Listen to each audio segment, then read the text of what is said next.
네, 반갑습니다. 여러분, 공부는 망치다 그러면 어떤 생각이 떠오르나요? 그러니까 이 는자를요, 를자로 바꾸면 공부를 망치다가 되거든요.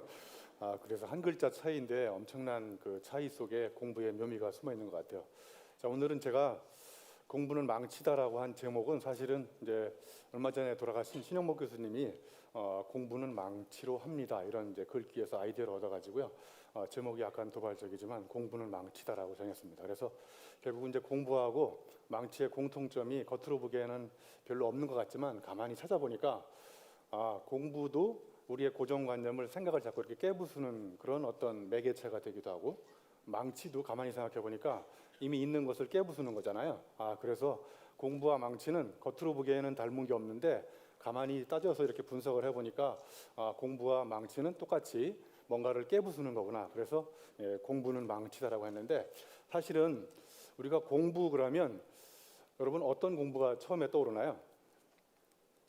시험 공부를 이렇게 떠올리더라고요. 그죠? 시험 공부하는데 너무 재미있고 즐거운 사람 있나요?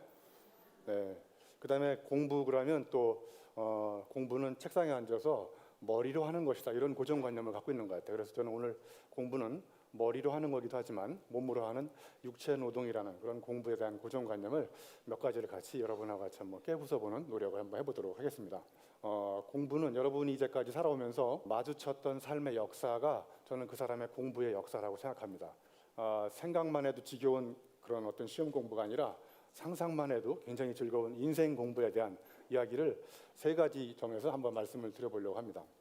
자, 첫 번째 마주침은요, 제가 자연에서 시골에, 제 고향이 충북 음성이거든요. 저는 시간이 날 때마다, 지금도 여전히 저의 공부의 원천은 자연인데요, 자연에 가서 유심히 관찰을 해보고 관찰한 걸 가만히 생각해 보는 게 고찰이고요, 고찰을 하면서 어느 순간에 깨달음이 올 때 그게 통찰이 되는 거고, 그거를 다시 한번 생각하는 게 성찰이거든요. 저 가운데 있는 새가 도요새인데요, 도요새가 지렁이를 잡아먹고 살거든요. 여러분, 지렁이가 땅속에 있을 때 비가 오면 땅 위로 나오거든요. 여러분이 지렁이라고 생각하시고 땅속에 있다고 가정해 보시면 땅속에 있던 지렁이가 땅 위에 비가 오는지 어떻게 알고 나올까요?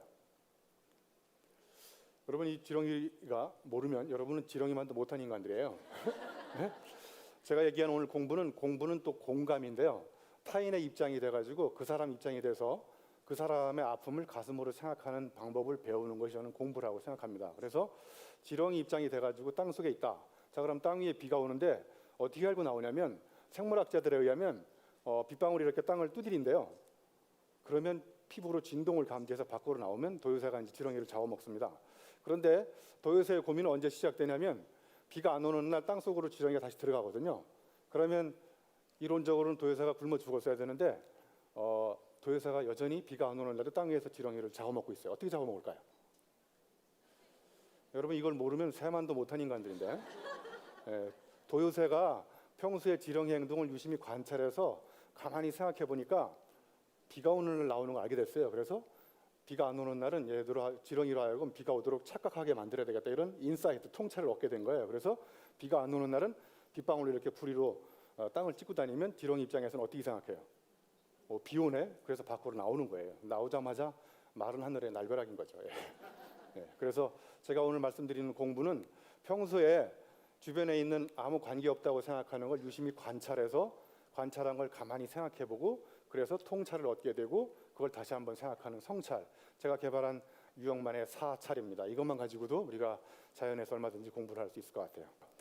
자, 두 번째, 저는 이제 개인적으로 공고를 나왔습니다. 공고 다니면서 용접을 하다가 이제 평택 화력발전소에 가서 근무를 한 적이 있었는데요, 거기서 근무를 하다가 우연히 첫 번째 마주친 책 이름이, 여기 보시지만 제가 책 선전하러 나온 건 아니지만 다시 태어나는데도 이 길이라는 책이에요.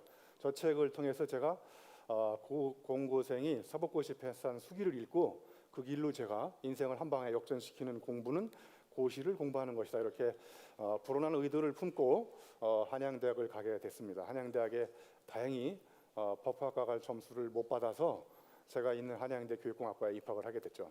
당시 한양대 교육공학과는 미달이었습니다. 네. 그래서 제가 우수한 성적을 한양대 교육공학과에 가서 고시 공부를 계속 할까 하다가 군대 갔다 와서 가만히 생각해 보니까 고시 공부한 이후에 제 인생이 별로 행복할 것 같지 않은 이런 불길한 예감이 들어서 고시 공부하던 책을 날 잡아서 달밤에 불살라 버렸어요. 이 달밤에 불살라 버린 사건을 분서갱유 사건이라고 합니다. 저는 그때 고시 공부하던 책을 불살라 버린 이후로 책 읽는 재미에 빠져서 그 이후로 제가 너무 책 읽는 게 재밌어서 5시에 잠을 자고요. 4시간 자고 9시에 일어나서 책을 읽으면서 약 10년간 박사과정까지 해보니까 세상이 다르게 보이기 시작했고, 그래서 제가 생각하는 공부는 내가 하면 재미있는 걸 찾아서 하는데 그걸 찾아서 하기 시작하면 나의 색다름이 찾아지고요. 그 색다름을 찾아서 공부를 하다 보면 세상에 누구와도 비교할 수 없는 남달라지는 나다움을 찾게 된다는 거예요. 그래서 진정한 의미의 공부는 나다움을 찾아 나가는 끊임없는 무한한 그런 탐험의 여정이라고 생각합니다. 자, 그다음에 세 번째 마주친 건요. 제가 이제 실제 우여곡절 끝에 유학을 갔다가 이제 삼성에서 한 5년간 근무를 하면서 깨달은 건 뭐냐면 석사, 박사 책상에서 배웠던 공부했던 지식이 현실을 변화시키는데 별로 도움이 안 되더라고요. 그래서 석사가 돌석자라는 걸 알게 됐고 박사가 열불박자라는 걸 알게 됐어요. 그 이후로 이제 제가 책상에서 공부하는 것도 공부지만 실제 현장에서 체험하면서 얻었던 것들이 엄청난 깨달음을 줬던 것 같아요. 자, 예를 들면 제가 하나의 사례를 들어보면요. 여러분이 지하철을 타면 지하철을 타시자마자 첫 번째 취하시는 동작이 빈자리가 있나 없나 확인하시잖아요. 그죠? 빈자리가 없으면 금방 내릴 것 같은 사람 앞에 가서 앉아 있죠. 그죠? 그래서 이분이 다음 역에 내릴 것 같아가지고 이분 앞에 서 있었는데 이분이 제 예상 느낌대로 이분이 다음 역에 내렸거든요. 그래서 제가 이제 앉으려고 하는 찰나에 정말 난생 처음으로 생각지도 못한 실패를 했어요. 그래서 결과적으로 자리 잡기에 실패했어요. 어떤 일이 발생했냐면 이분이 내리니까 그 옆에 있던 분이 잽싸게 자리를 옮기시더라고요. 그죠?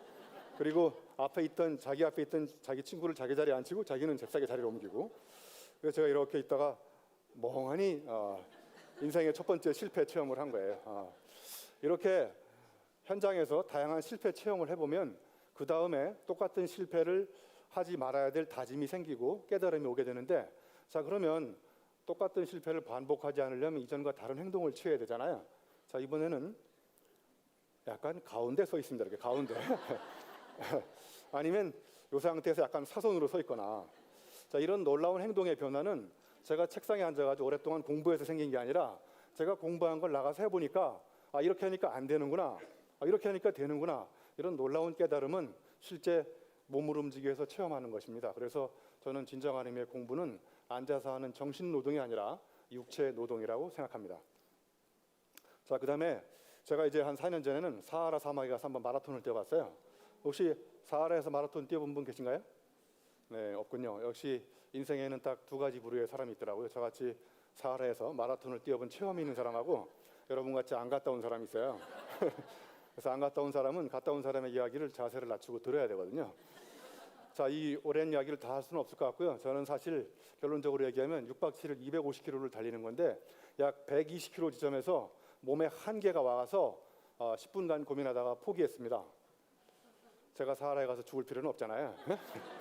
그래서 오면서 남긴 명언이 여기 써 있어요. 절대로 포기하지 말라는 말을 절대로 쓰지 마라. 네? 인생에서 가장 불행한 사람은 누구냐면 내가 좋아하는데 잘할 수 없는 일을 붙잡고 절대로 포기하지 않고 계속 가는 사람이에요.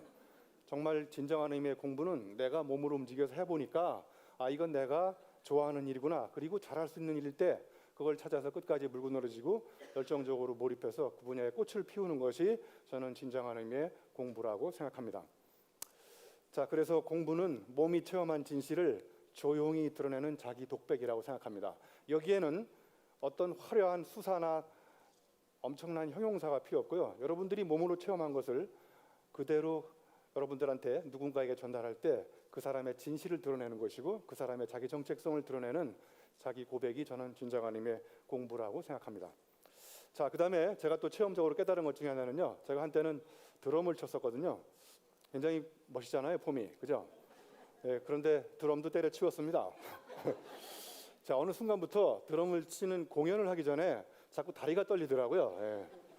여러분 여행을 떠날 때 다리가 떨립니까? 아니면 심장이 떨립니까? 예, 다리가 떨리기 시작하면 인생 끝입니다. 예? 그래서 내가 뭔가 좋아하는 일은 가슴이 떨리고 마음이 설레이는데 내가 잘할 수 없는 일은 두렵고 다리가 떨리기 시작합니다. 그래서 제가 드럼을 과감하게 때려치웠습니다. 예. 박수 한번 쳐주세요. 자, 그래서 공부는 다리가 떨리는 일을 그만두고 심장이 떨리는 일을 찾아가는 과정이 공부인데, 이건 앉아서 찾을 수가 없고요. 여러분 스스로 몸을 움직여서 해봐야 내 몸이 어떤 반응을 보이는지를 가슴으로 느낄 수가 있다는 겁니다. 자, 그 다음에 저는 이제 공부는 제가 실제로 아이들한테 실험하는 건데요. 기말고사 문제를 제가 출제를 합니다. 실제로 문제를 내고 그 다음에 문제에 대한 답을 쓰게 해요, 아이들한테. 그 다음에 답을 쓴 다음에 자기가 받고 싶은 학점을 쓰게 합니다. 그 다음에 왜 이 학점을 받아야 되는지 3가지 정도 증거를 대라고 그래요. 그래서 저는 채점할 때 단 한 가지만 봅니다. 문제만 봅니다. 문제. 그래서 채점하기도 아주 쉬워요. 답을 안 읽어도 되니까. 별로 재미없으신 모양이구나. 그래서 저의 채점 기준은 전대미문에 새로운 문제를 만든 사람들한테 높은 학점을 부여한다. 그래서 우리는 공부는 자꾸 정답을 찾는 거라고 생각하는데, 저는 진정한 의미의 공부는 이제까지 없었던 새로운 문제를 제기하는 그런 문제아가 우리가 공부를 통해서 배워야 될 롤 모델이라고 생각합니다. 자, 그래서 저는 이제 공부를 통해서 우리가 배워야 될 것이 호기심의 물음표를 던지는 건데, 이 호기심의 물음표라면 여러분 생각할 수 있는 가장 좋은 사례 중에 하나가 여기 나와 있는 이그 노벨이라고요. 노벨상 타다가 떨어진 사람들한테 주는 상이에요. 그래서 이 상에는 첫 번째 호기심의 물음표를 가지고 정말 재미있고 폭소를 터뜨려야 돼요. 그래서 거기에 의미가 있어야 되거든요. 하나 예를 들면 이런 거예요. 딱따구리가 나무를 찍는데 왜 쟤는 두통에 안 걸릴까? 이런 걸 호기심의 물음표를 갖고 연구한 사람은 이그 노벨 조류학상을 탔어요. 여러분 보니까 노벨상을 탈 가능성은 없습니다, 여러분한테는. 그래서 우리 모두 이그 노벨상에 도전해서 이그 노벨상을 많이 타는 우리나라가 됐으면 좋겠다, 이런 생각을 합니다. 그래서 공부는 호기심의 물음표를 던져서 감동의 느낌표를 찾아나가는 물음표와 느낌표 사이에서 있는 그 과정이 바로 우리가 공부해야 될 그런 과정이라고 생각합니다. 자, 이제 마지막으로 저는 이런 공부했던 모든 체험과 책 읽은 거 가지고 이렇게 책을 쓰는데요. 제가 이제까지 책을 쓴 책이 총 77권 정도 되거든요. 그래서 책을 너무 많이 쓰니까 자꾸 당신이 쓴 책 중에 제일 좋은 책이 뭐냐고 그래서 다음에 나올 책이라고 얘기합니다. 그래서 이렇게 책을 쭉 써서 마지막에 공부라는 책을 쓰게 됐습니다. 그래서 저는 책을 쓰는 것이 저한테는 엄청난 공부가 또 되는 것이고요. 제가 처음 했던 거를 또는 책을 읽었던 거를 쓰지 않으면 쓰러지고 쓰면 쓰임이 달라진다. 그래서 이렇게 책을 열심히 쓰다 보니까 자꾸 정치권에서 유혹이 옵니다. 유명해지니까. 그래서 저는 정치권에 갈 수 없는 단 한 가지 이유가 있어요. 저는 청문회를 통과할 자신이 없는 사람이에요. 왜냐하면 무려 책을 76권이나 표절했거든요. 그래서 여러분한테 꼭 보여드리고 싶은 명언이 독창성이란 들키지 않은 표절이다.